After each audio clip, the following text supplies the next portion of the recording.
علماء کو گالی دینا کتنا خطرناک گناہ ہے، بلکہ ایک عام مسلمان کو، ایک عام انسان کو گالی دینا بھی انتہائی خطرے اور نقصان کی بات ہے۔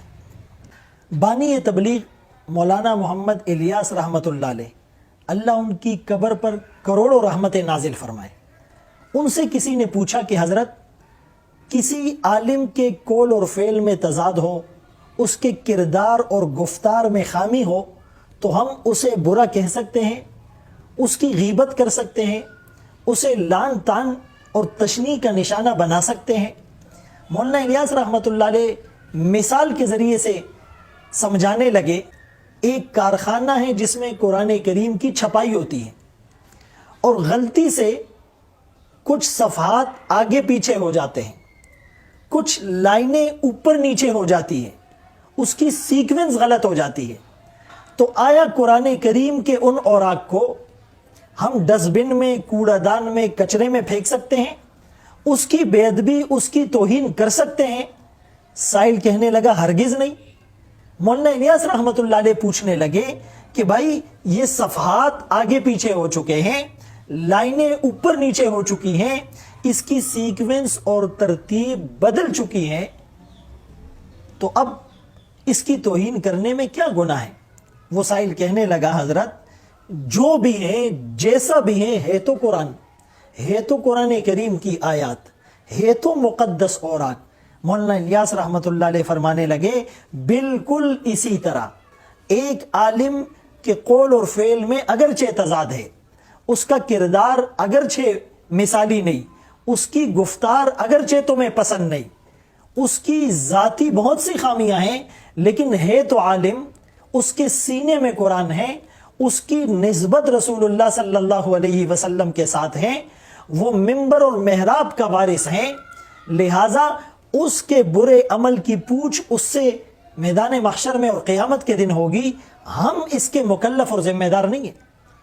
اور پھر اگر وہ غلط کام کرتا بھی ہے، ایک عالم اس کی اصلاح کرے، ایک عالم اس پر تنقید کرے، یہ تو کچھ سمجھ میں آنے والی بات ہے، لیکن ایک عام آدمی وہ تنقید کے نشتر چلاتا ہے اور کریٹیسائز کرتا ہے، کریکٹر ایسیسینیشن کرتا ہے، تو یہ انتہائی خطرے اور نقصان کی بات ہے۔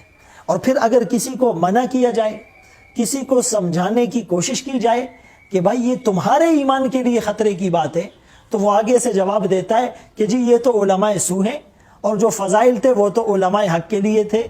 تو کتنی بدقسمتی کی بات ہے کہ علماء حق اور علماء سو کا فیصلہ بھی عوام کرنے لگے ہیں۔ یعنی اپنے بال کٹوانے کے لیے کوئی درزی کے پاس نہیں جاتا، اپنا سوٹ سلوانے کے لیے کوئی سبزی والے کے پاس نہیں جاتا، سبزی خریدنے کے لیے کوئی کپڑے والے کے پاس نہیں جاتا، کپڑا خریدنے کے لیے کوئی سونار کے پاس نہیں جاتا، سونا خریدنے کے لیے کوئی لوہار اور بھٹی میں نہیں جاتا۔ یعنی ہر چیز کی اسپیسیفک چیزیں ہیں۔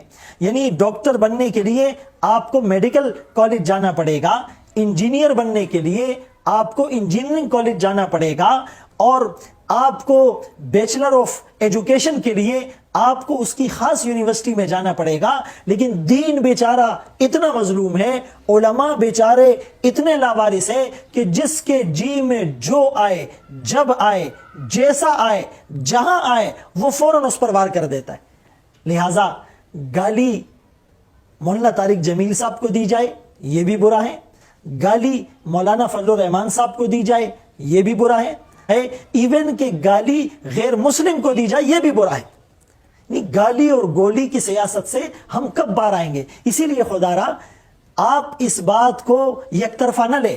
میں کسی پارٹی یا کسی جماعت یا کسی اسپیسیفک عالم کی فیور کی بات نہیں کر رہا، میں اللہ رسول کی بات کر رہا ہوں۔ اپنی زبانوں کو غیبت سے، چغلی سے اور گالی سے اور بیہودگی سے اور بیہودہ گوئی سے آپ کیوں آلودہ کر رہے ہیں؟ حسن بصری رحمۃ اللہ علیہ سے جب کسی نے پوچھا کہ حضرت علی رضی اللہ عنہ، حضرت امیر معاویہ رضی اللہ عنہ کے مابین جو جنگ ہوئی، تو اس میں حق پر کون تھا؟ تو آپ نے کتنا خوبصورت جواب ارشاد فرمایا جن کے خون سے اللہ نے ہماری تلواروں کو محفوظ رکھا، ان کی غیبت کر کے ہم اپنی زبانوں کو آلودہ کیوں کریں؟ اور دوسرے عالم نے جواب دیا تلک امت قد خلت لہا ما کسبت ولکم ما کسبتم، وہ کچھ لوگ تھے جو پہلے چلے گئے، ان کے لیے ان کا عمل اور تمہارے لیے تمہارا عمل۔ اور کسی نے کہا کہ ہم اس موقع پر سکوت اختیار کرتے ہیں، ہم جنت اور جہنم میں بھیجنے کے ہم کوئی ٹھیکیدار نہیں ہیں، ہم علماء حق اور علماء سو کا فیصلہ کرنے اور لیبل لگانے کے مجاز نہیں ہیں۔ اسی لیے اپنی زبانوں کو قابو میں رکھیے۔ معاذ بن جبل رضی اللہ تعالیٰ عنہ جو اس امت کے علماء کے سردار ہوں گے، قیامت کے دن اس امت کے علماء کا جھنڈا ان کے ہاتھ میں ہوگا۔ رسول اللہ صلی اللہ علیہ وسلم نے انہیں یمن کا گورنر بنا کر بھیجا تھا۔ آج بھی اربد میں ان کا قبر وہ خوشبوؤں کا سمندر ہے۔ رسول اللہ صلی اللہ علیہ وسلم نے انہیں کیا نصیحت ارشاد فرمائی تھی؟ املک علیک لسانک، کنٹرول یور ٹنگ، اپنی زبان کو قابو میں رکھنا۔ 22 ویلر ٹرالر کو بریک لگانا آسان ہے، زبان کو قابو میں رکھنا مشکل ہے۔ رسول اللہ صلی اللہ علیہ وسلم کا فرمان ہے 2 چیزوں کی ضمانت مجھے دو، جنت کی ضمانت مجھ سے لے لو، ایک جو 2 جبڑوں کے درمیان یعنی زبان، اور دوسری جو رانوں کے درمیان یعنی شرمگاہ کی حفاظت، اور ضمانت تم دو، جنت کی ضمانت رسول اللہ صلی اللہ علیہ وسلم دے رہے ہیں۔ اللہ عمل کی، سمجھ کی توفیق نصیب فرمائے۔